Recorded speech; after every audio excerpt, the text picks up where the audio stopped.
Welcome to our very first YouTube video on the People Lab channel. My name is Mike Kahn and I'm so excited that you're here with us. I'm also your tour guide. I'm the president and CEO of Mike Kahn Coaching and Consulting, and I'm so glad that you're joining us, and I want to share just a little bit about what we do, and we're going to dive right into the topic of this video.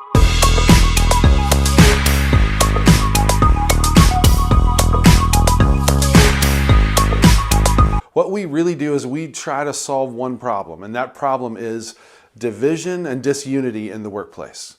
And there are lots of different things that cause those things, that bring that to a head at times. And we really, our organization, we try to be laser focused on try to rid the organizations of that. And really what we want to do is we want to help move team members to help them become teammates in organizations. And we do that really by talking about four main topics. The first one is communication and culture, and we're going to spend a lot of time on that one today. The second one is execution and teamwork. The third one is leadership and supervision. And then the fourth one is personal development and growth. And that's really what we do. Every problem that we try to solve, every question we try to answer, we try to come at it from one of those four topics. And we do sessions in organizations with people. We do sessions online. We're doing some video sessions as well. Lots of different ways to get connected. And I just wanted to tell you up front, that's what we're doing. And so over the next several minutes, that's what we're going to be talking about. I do want to invite you at any point to send us a question. You can text us at any time. The number is 580-952-9229. You can send us a text at any point. We'd love to hear from you, especially we're going to take some questions a little bit later on, and we're going to have lots of videos that are going to follow that are essentially just going to be question and answers. So we'd love to hear from you on that. What we do is we break every organization down into three different parts. Live, which is you doing the job that you're paid to do. The locker room, which is the way that we treat each other all the time. And then the lab.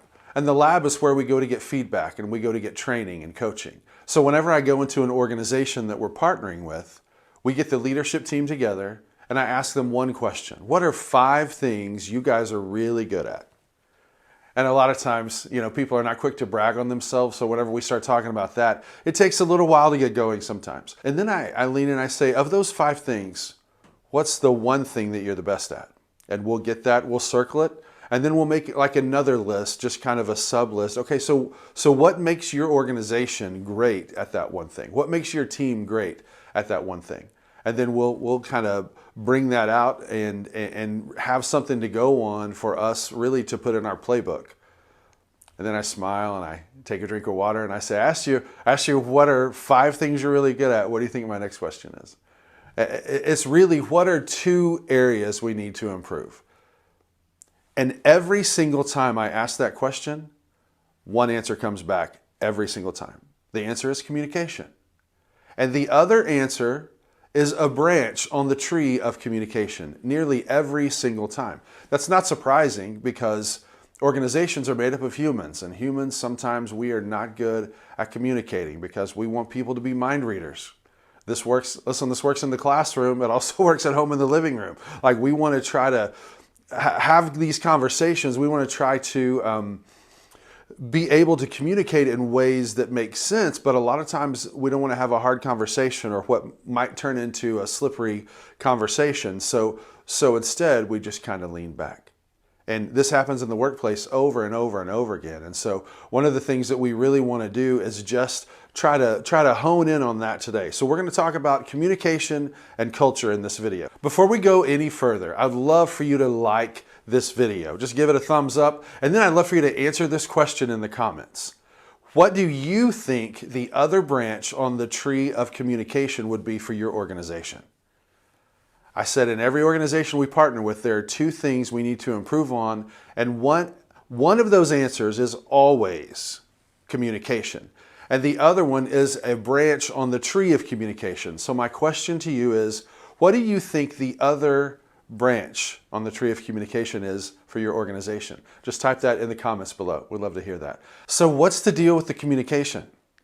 Before we can really break that down, we really need to define that and get some common ground about communication. And communication is simply just transferring information.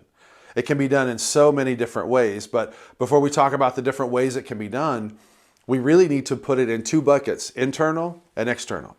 You've got your internal communication, which is within your specific team that you work with, and then it's in that specific department. It's kind of like you throw the rock in the water and you get the concentric circles. You've got several different layers of this on the internal communication. And it starts with you and your team, your immediate team, and then it goes out to everyone in your department. And then it goes out into the interdepartmental communication. So the sales team and how they're communicating with the customer service team, or the team that's making the parts and the team that's doing the shipping, or the team that's prepping the food and the team that's delivering the food and serving the food. All of those different things, it's an internal communication is not just one layer, it's multi-layered. But on the external side of communication, then it's about your existing customers and clients. It's about potential new customers and clients. And it's about like how we're watching it right now on social media, and about how everyone perceives you. The communication we have outside of our organization, whether it's online, in person, however that looks, that's something we really need to be mindful of. The last thing I want to say about the internal communication, jumping back to that side, is the most important internal communication that you have is within yourself. The communication you have in between your ears, with your mind, with yourself, that is vital. And the truth is, you and I are not that different. And we're also not that different from some of the students that we go and see and serve. When you look in the mirror, you don't see your highlight reel. You see ways maybe where you messed up or you let somebody down. Or maybe you just didn't let somebody down technically, but you just didn't do the thing as well as you wanted to do it. And that's when the person who knows you better than anyone speaks your language and sounds a lot like you. So we've got to really be aware of and mindful of the communication that we have with ourselves. Now, we have several different types of communication. Of course, there's writing, and we've got verbal communication, and then there's texting and email, and the nonverbal communication, how's your day? How are you doing? Angry eyebrow, finger in your face. Like there's a whole lot of that we're saying without saying the words. And we've got to be aware to read the body language of the people that we're around. That's why face-to-face communication is still one of the best ways to be able to communicate with people. We know that in some cases, communication can even be 80 to 90% nonverbal, which is why there can be lots of misunderstanding when we send texts or send emails all the time. That's a huge thing. So I'm not saying we shouldn't do texts or emails or shouldn't do Slack or shouldn't use some of those apps. They're built for convenience and to try to get us connected.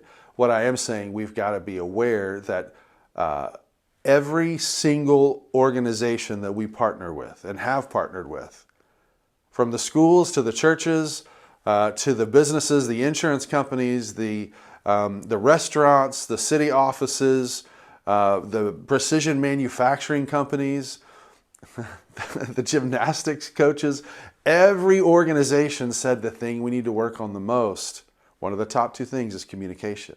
And so don't sacrifice clarity for convenience. I'm just going to set a group me and then send all the messages out to everybody. Well, not everybody gets it that same way. We'll talk about that a little bit more here in just a minute. There are also some different styles of communication. We got the different types, and there's some different styles of communication. And one of them is passive communication, and then there's aggressive communication, and then number 3 is passive aggressive communication. It's like where you've got the person who's the king or the queen of the backhanded compliment. They're not really saying what they want to say. They're just kind of talking. Maybe they're beating around the bush a little bit. Maybe they're saying stuff, trying to not intentionally offend you. That's one that I know very well. I speak that language fluently. And so with my heightened awareness in my own communication, I've really made some good strides in that. And I know that you can do the same thing. And then the 4th different style of communication is assertive communication. So we have these gaps in communication, and whether they're intentional or unintentional, I don't think anybody intentionally leaves gaps in the communication. And if you do, please don't admit to that. Like, that's not going to help you win friends and influence people. But we all experience gaps in communication, whether we're the person receiving the communication or we're the communicator. There's this great quote by author and speaker John Gordon. And he says, where there is a gap or a void in communication, negativity fills it. I'm going to say that one more time for the people in the back. Where there is a gap or a void in communication, negativity fills it. When I bring this up in our sessions, I just intentionally, I get my bottle of water and I take a little drink just because I want to watch everybody's face as that rings out. And you know what? Not everybody, but most of the people, they're like, man, that's really true. Especially when they look at it as the person who is the one being communicated with. They don't feel like, a lot of times we don't feel like we have enough communication. We don't feel like we have enough information. Like we're on a need-to-know basis, and whoever decided you're on the need-to-know basis decided that I don't need to know just yet, right? And when that happens, when for any reason we don't get the information that we need, where we experience a gap in the communication, most of the time, negativity does fill it. But I want to invite you to the other side of the table for a second. Now, instead of you being the one receiving the information, if it's true, where there's a gap in communication, negativity fills it. If that's true, then when you step on the other side of the table and you're now the one who's doing the communicating, we've got to keep that in mind. Not is there a gap from what I wanted to say and what I meant, but is there a gap in what I'm actually asking them to do? If I were receiving this communication for the first time, would I understand what it means? What I find almost every time when we're working with organizations about their communication, most of the time you can go back to the very beginning and trace the miscommunication back to setting expectations. A lot of times we don't set expectations clearly and we don't set expectations completely.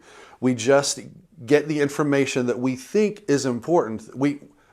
Jim Collins in Good to Great, he calls it the big rocks, right? We put the big rocks together and send those out, and we know these are responsible humans, and they're innovative and they're creative and they're team players, and so they're going to try to find a right solution, which is not bad, but we got to be careful with that because we leave a lot to be desired or a lot to be inferred. So again, I want to invite you to like this video, and not only like the video, but I'd also like for you to leave an answer in the comments. What I'd like for you to answer is this question. On a scale of 1 to 5, 1 being the worst, 5 being the best, how well do you think your organization does in setting and managing expectations? So 1 to 5, 1 is not good, 5 is the best, 5 is great. How do you think your organization does in setting and then managing the expectations? Expectations unset go unmet. I would love to give credit to someone who ever said that. I heard it on a podcast and I don't know who it was, but man, it's so true. And it just takes a little bit of extra time for us to make sure the expectations we're setting are clear. Because if the expectations are unset, they will go unmet. And that's going to lead to a huge whole other set of circumstances. So we've been talking about communication. Now we're going to transition over and talk about culture. Culture is very simply the way we do what we do or the way we allow it to be done. We can come at it from all different kinds of ways, but that is what culture means. And Peter Drucker had a fantastic quote about culture. You may be familiar with it. He says, "Culture eats strategy for breakfast." And every time I hear that, on the inside, I'm like, uh-huh. Because we don't wonder, should we have a good plan? Should we have a good strategy? We know we have a good plan and a good strategy. But we think that just because we got it written down on paper in bullet points, and this is our plan, or these are our procedures, or this is our strategy, or how we're going to move forward, we got our mission statement and our core values, which is great. But if we don't pay attention to the culture, the way we do what we do, and the way we allow it to be done, none of that's even going to matter, because culture is such a big part of it. Yes, communication is a big part. Culture is a gigantic part of it. And I guess that would be one of my questions is, what do you think really is impactful in culture? One of the great things about culture is organizations move at the speed of trust. And so whatever your culture is, if it's not a culture that fosters trust, that gives lots of opportunity for people to gain trust, then that's going to be really, really difficult because we're not going to move forward. We're not going to move together. You might have a whole bunch of individual heroes and folks who are great at their job, rock stars, we call them a lot. You might have a whole bunch of those rock stars, but if they're not playing the same song at the same time together in the same key at the same tempo, we're not going anywhere. So for us, yes, as leaders, but even if you're not the head leader of the organization or of your department even, that's still a huge thing that we've got to keep in mind. And again, what is good in the classroom or in the conference room, it also overlays at home into the living room.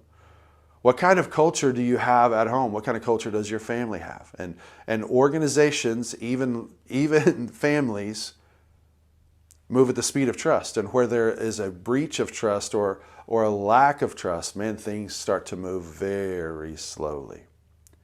But that's not news to you, because regardless of who you are, universally, most people don't like change. Sometimes they're okay with it. Maybe a lot of times they're more okay with it now since the pandemic has come, and now we're not getting to do everything exactly the way we used to do it once upon a time. But if you poll a group of people if you poll people in your department, in the customer service department, you poll people in the shipping department, you poll people in the quoting, whatever it is.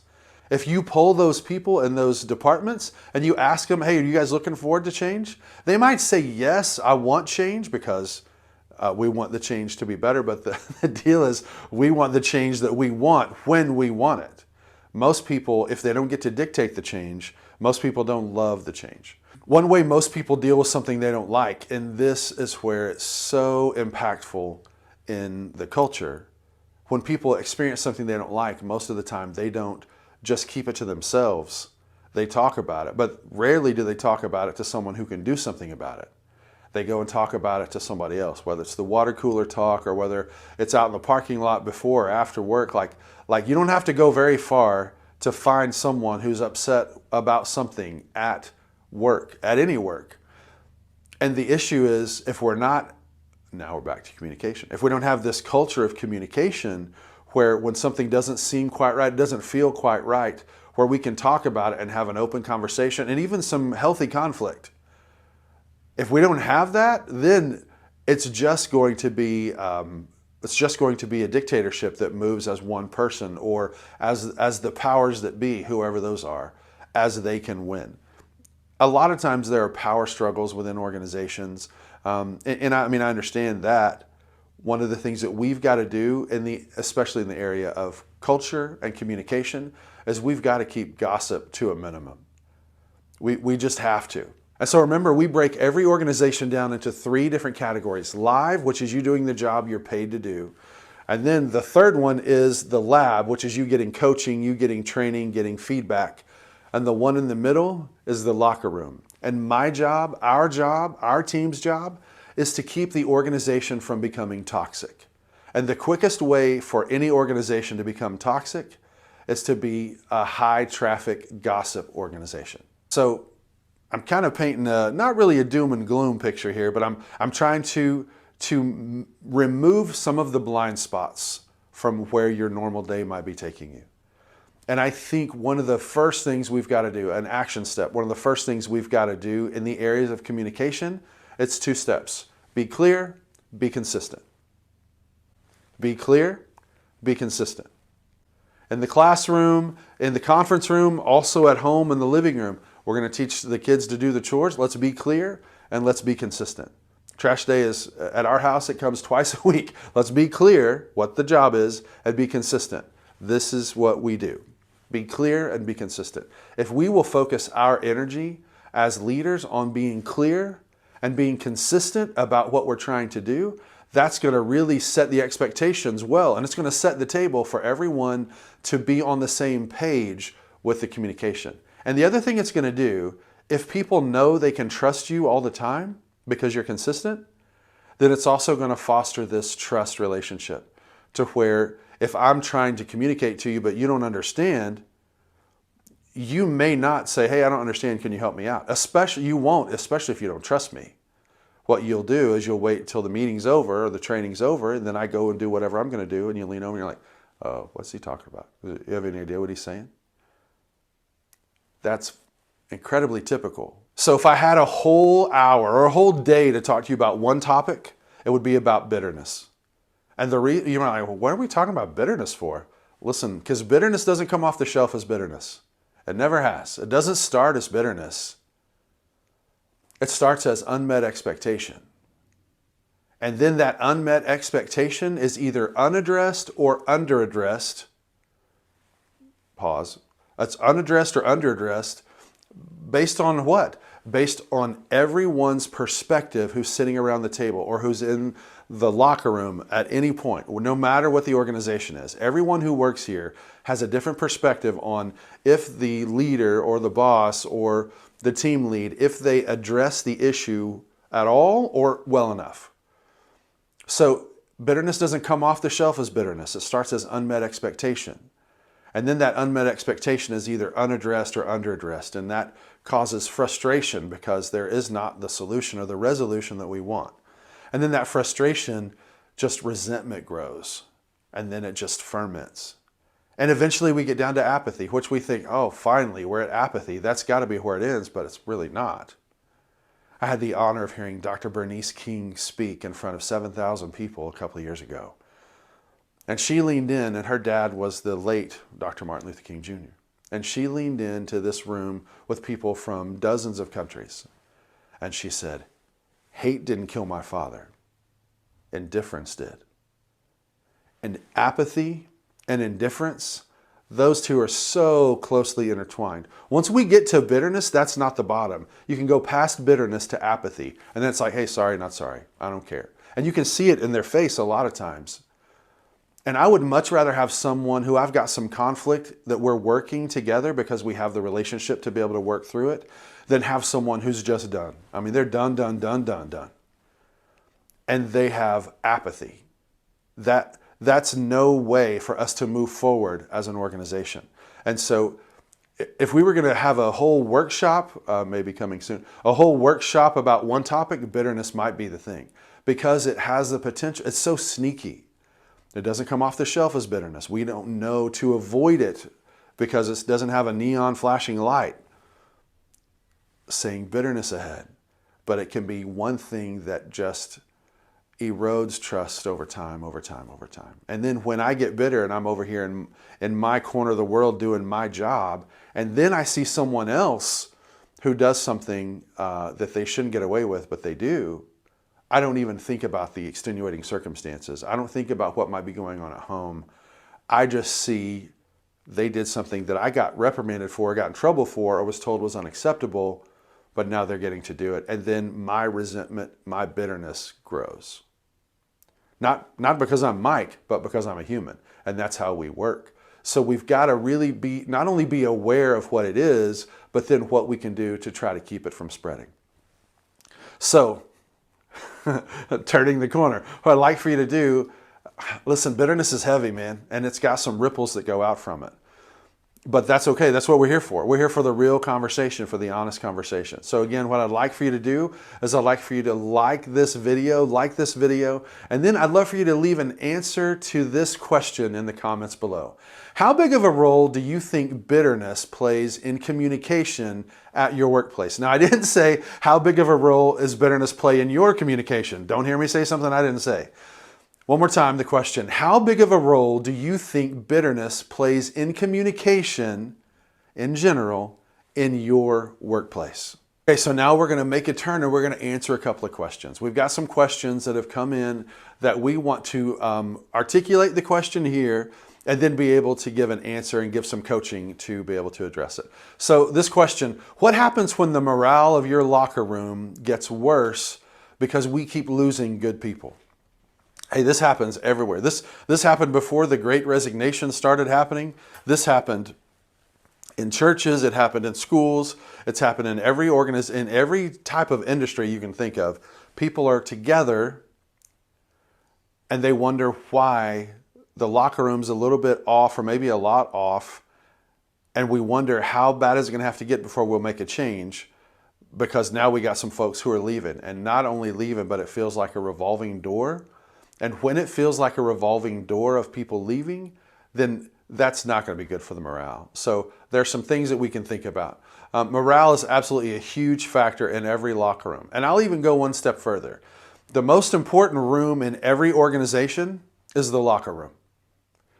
Well, Mike, we don't even have a locker room. We're not playing sports. We're not in the band. We're not. No. It's not necessarily a room with a door and a handle. The locker room is where things happen that absolutely affect how we deal with our customers, or how we run the machines that we're on, or how we're framing the house that we're working on, or how we're doing whatever it is our job is that we're paid to do, how we're doing ministry at the church. All of those different things happen. They're all affected by the way that we feel in the locker room and how that works. So what we want to do is we want to really, really concentrate on controlling what you can control. The word cultivate's a farming term, and it does mean control what you can control. So what we try to talk about and try to coach people towards is really trying to cultivate the culture that you want to have in the workplace. You control what you can control, and what you can't control, you just deal with it the best way that you can.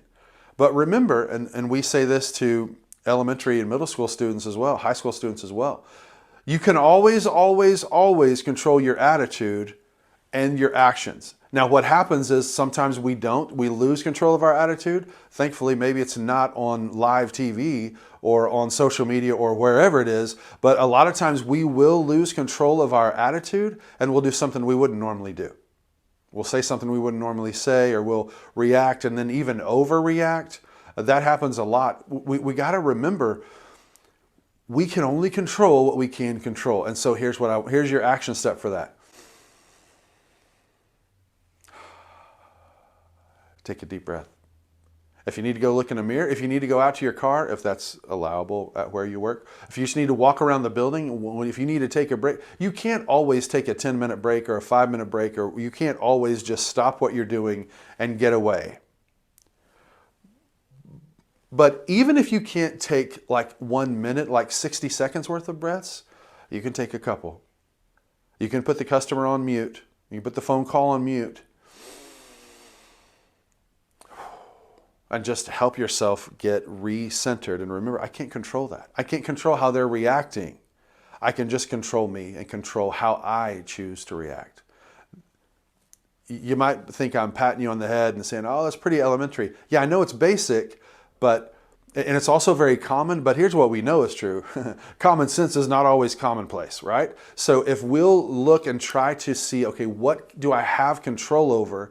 And then I want to try to exhaust all my resources in dealing with it that way, in ways that, are legal and healthy and not against the code that we have, code of conduct that we have for the organization. That's a huge thing. And another thing, while we're talking about attitude, just listen, be part of the solution. A lot of times, man, people bring lots of problems up, and they may have ideas on how to fix it, but they're not going to bring one of those ideas up as part of the solution. So then when nothing gets fixed, well, now we can just go back and to the water cooler or wherever we congregate, we can go back and we can just continue to pile on. Yeah, I know, I brought up the problem, but I don't know if that's ever going to get fixed. Like that's not the way to go about it. And that's certainly not going to help anybody in the locker room. So when we talk about the morale, catch somebody doing good. Leadership 101, what gets rewarded gets repeated. One more time for the people in the back. What gets rewarded gets repeated. So as you're looking around in the locker room and in the organization and you see the morale that's been dipping, what can you do to be part of the solution for that? All right, next question. This is actually a two-part question. I love these. It feels a little bit like Stump the Chump, even though I know it's not. So first part of the question, will this change in our communication be sustainable for our team once we run into a real problem, not the hypothetical problems Mike's been bringing to us? That's a good question.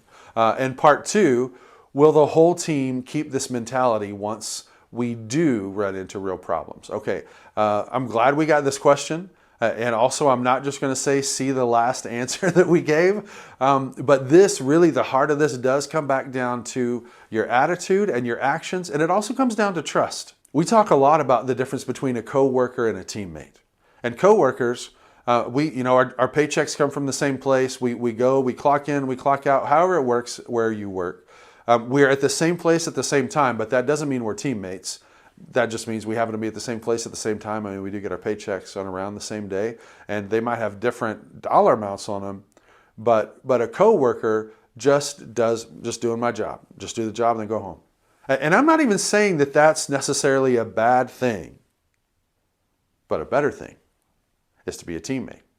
And teammates, you know, I started playing t-ball when I was 5, and so that's where I learned how to huddle. And what we did is we put our arms around each other, and we kind of went side to side, and we swayed and everything. And we weren't a great team, but we also didn't care as much about winning every game. What we really wanted to do is we really wanted, after we played the best we could and had lots of fun while we played and tried to put the glove on the ground so the ball didn't go underneath it, all that stuff. After we did all that, we wanted to get to the concession stand where you'll give us a cup and we can get a little bit of this and a little bit of that and a little bit of that and a little bit of that. That's what 5-year-old Mike was really concerned about. Now, I don't like to lose. I don't mean that. But I was really looking forward to that drink of many flavors at the end, right? That's where I learned how to huddle. And the way we huddled is we were face to face, even, of course, that was before COVID. We even got where we had our little stinky foreheads on each other's forehead. Like we were all together. And I think that's great. But that's not how teammates function in the workplace. Like in the workplace, it's got to be almost backwards. And instead of forehead to forehead, it's almost got to be where if they're going to get to you, they've got to get through me. They're going to have to run through me in order to get to you over there.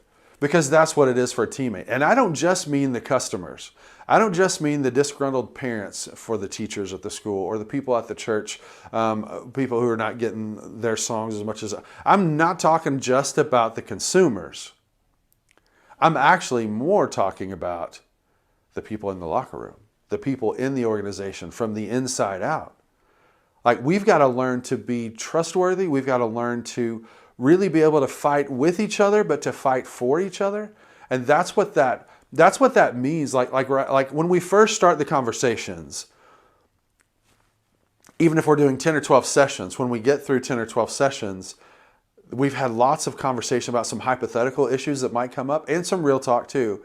But the question is invariably whenever our team member leaves, when the People Lab person, the MikeCon coaching and consulting person leaves the building, now when the rubber meets the road, are we actually going to be able to stick to this or not? Are we going to revert back to who we used to be and the way we used to handle the problems? And the answer to that question is, it just depends. I mean, it's a huge thing, and you've got to put your foot in the ground and say, I know that this is how it feels, but I know that this is what is true. I believe the most powerful 3-letter word in the English language is the word for, F-O-R. Now, a little caveat, I said this the other day, and my daughter, she just kind of looked at me and smiled and said, God? I'm like, okay, God, okay, a more powerful 3-letter word in the English language than for is God. Okay, that's like checkmate, okay? So then, so we'll put God up there. Aside from God, I believe F-O-R is the most powerful 3-letter word in the English language, and it's one that most people are forfeiting. Instead of being known by who we're for, a lot of times we're more known by what we're against. It kind of feels like we've got that song in the background, we're not gonna take it. Like it's just one of those kind of things. We're more known by what we're against than who we're for, and the reasoning is simple. Because it's messy to be for people. It's difficult to be known by being for people, especially when you see them every day, especially even if it's just 5 days a week, especially if it's with people you're spending more time at work than you spend at home with your family. And when you are at home with your family, a lot of that time, not all of it, but a lot of that time is sleeping. So there's a whole bunch of different variables in it, but really I want to get to the heart of my point here. And that's to make sure that they know you're for them. I think a good question is, who are you for? It's a great question. One of my favorite books is What Are You Known For? By Jeff Henderson. It's a fabulous book. If you haven't read it, you should go get it. I think that's a great question. Who are you for? I think an even better question is, who knows that you're for them? Because who am I for is all about my intent. But who knows that you're for them is about the way that you communicate it. It's about making sure that they know, even when it's an incorrect answer, even if there's a speeding ticket involved, even if it's something that's not what we wish would have happened, that doesn't mean we're pulling the plug on the relationship. That doesn't mean I'm walking out of the building. For is hard because it's messy. But if you want to keep it from moving backwards, Because the truth is, in every organization, what got us here won't keep us here, and it sure won't get us where we're going. And the way that we get to where we're trying to go is for each of us to be known by who we're for. The way we get to the place we want to be is we do everything we can so everyone on our team knows that we're for them. I say this all the time. I will always fight for you. And sometimes that means I'll fight with you. But that's because you're worth fighting for. And across the board, I mean, nobody's turning down more money. Most people are not turning down more money to stay at their job or whatever. But the number one frustration that people report across most industries is not feeling valued, not feeling recognized by their job. So really, the bottom line answer to this question, both parts, is it sustainable, and will everybody embrace that mentality once the expert has left the building? And the answer is, if we're cultivating this culture of being teammates, it absolutely can work. So I've got one more question today that I want to answer, and it's an interesting question. Should I actually tell someone privately when they make a comment indicating they're reaching for their drill? Okay, so the way that we do our sessions is we take the locker room that we've spent lots of time talking about today. We take the locker room and we figuratively move it to a boat. Actually, I've got a friend who had a boat, and I was going to invite the whole leadership team into the boat for the conversation that day, and it started raining at 4 in the morning. And I'm like, nobody's getting in this boat today. But we move onto the boat, and then the question is, do you have an oar or do you have a drill? Do you have an oar to row, or do you have a drill? And nobody brings a drill on a boat unless they're going to put holes in the boat. Now, the tricky thing about the drill is it doesn't have to literally be a drill. Certainly, if someone's walking around with a literal drill and that's not part of the job, you want to be aware of that. But a lot of times, people don't have to bring their own drill from home because there are lots of drills just laying around, figuratively. Lots of people just looking for an axe to grind. Lots of people just looking for someone to tear down. Lots of people just ready to spew some negativity. And I'm not judging that, because again, I don't know everything that's happening at home that's bringing that up, or everything that's happening at work, the frustration that's happening at work. I don't know all that. But the question is, when I see someone with a drill, and when you think drill in the locker room, think sabotage. When I see someone with a drill or something that looks like a drill, or the way they communicated or the way they didn't communicate felt like they were carrying a drill, the question is, when I see that happening, should I actually go to them and say something to them? That's a question most people don't want to answer. I mean, we'll answer like this on a video. Like, we'll answer this on YouTube. Of course you should go to that person. And then some people will even cite the Bible. And the Bible says if you have a problem with somebody, go to them and fix it. There are a lot of people with lots of opinions, and that's great with some hypothetical questions. But this question is specific. The oar, really the whole reason why we have an oar is so we can just row. You can't just go any which way you want with the oar. The reason why we have the oar is so we can all be going and rowing in the same direction. But there's one person who gets to call out which way we're going. Which are we rowing on the right side or on the left? Like, there's one person who's going to shout that out. But sometimes what happens is, even if I don't have a drill, but I'm tired of rowing this way, sometimes people do some interesting things.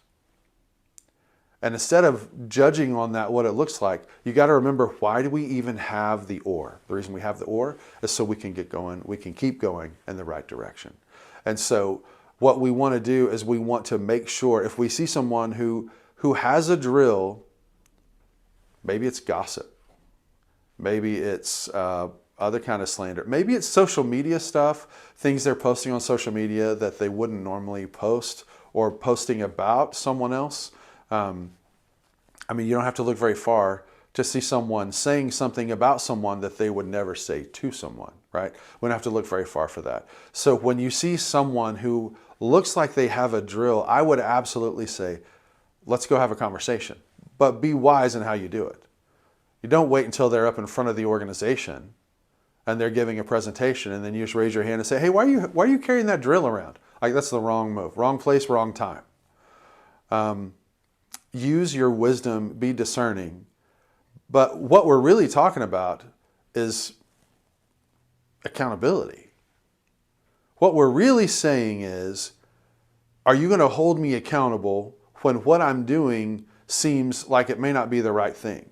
Andy Stanley is a great leader and a pastor, and he puts it this way: where there's a gap between what you expected and what you experienced, what are you going to do with it? What are you going to put in the gap? Are you going to put trust, or are you going to put suspicion? And the only way for you and I to be able to put trust in that gap is to go have a conversation with them.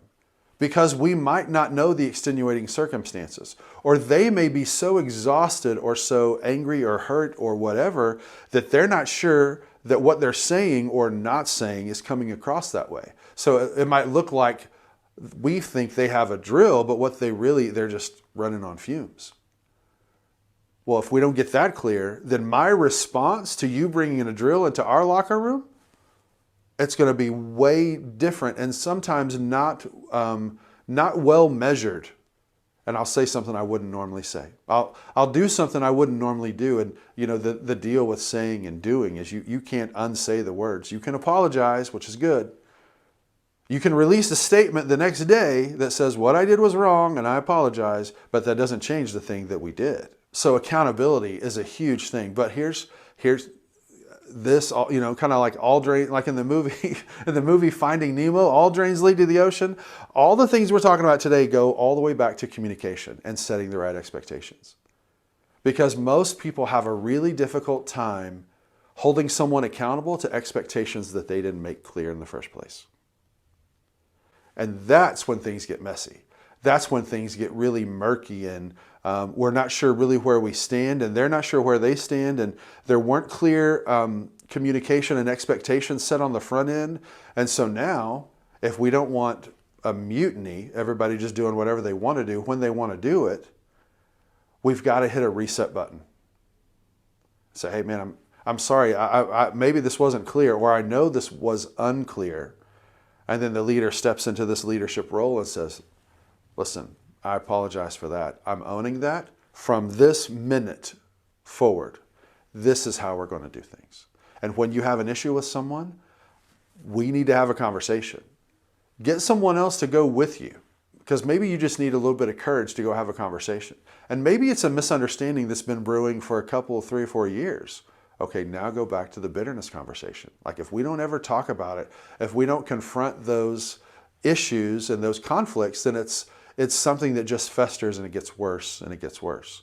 I will say, let's make sure that we value people and solve problems. Problems should be solved, but people should be valued.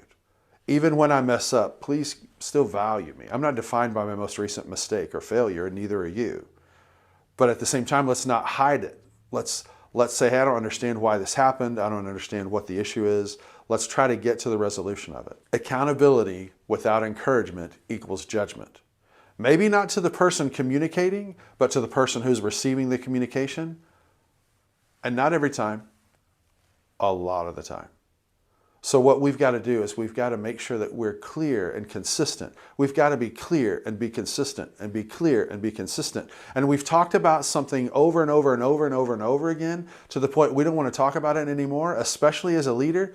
Good news, you're just getting started. Great, so glad you're bringing me this information. It's true, and you know this is true. You can't just say it one and done. You don't tell your wife, oh, we've been married 22 and a half years right now. I didn't just tell Gina, hey, I love you, babe. And that was the last time. I mean, it's got to be clear and consistent. It's got to be clear and be consistent. And what we do, to the extent that we're clear and consistent in the conference room, like that's just practice for us being better at that at home in the living room. That's the beautiful thing about life. Most people don't get to be one person at home and one person at work, a completely different person. A lot of people try it, but it's so difficult, confusing. It's so taxing, it's exhausting. It's just more authentic to just try to be the one person for 86,400 seconds in the day.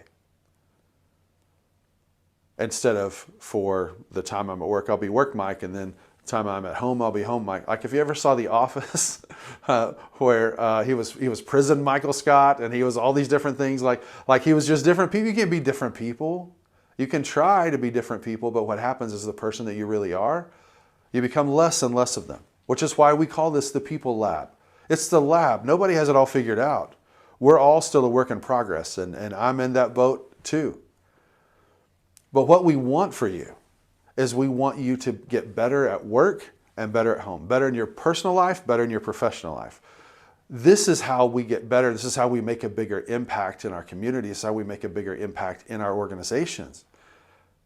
What if instead of just trying to be the best person in your organization, you tried to become the best person for your organization? That's something that we can do. We can lean in, and I don't mean you shouldn't want advancement. We'll talk about that another time.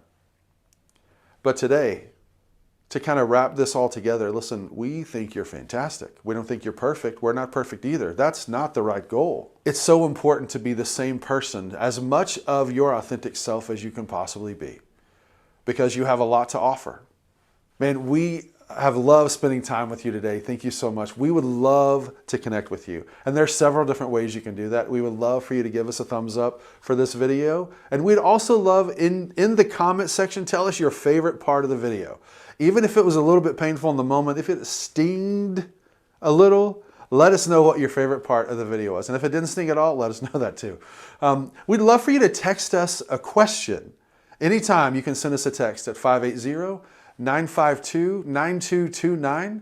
Just send us a text message with that question and we'll get your question in one of our videos. Of course, we'd love for you to subscribe to our YouTube channel and then share this video with someone on your team in your organization that you work with, or somebody that you used to work with and they did it right. They did a really good thing. Like you're proud of the time that you guys spent together. Send it to somebody. Come back again. We'll see you soon.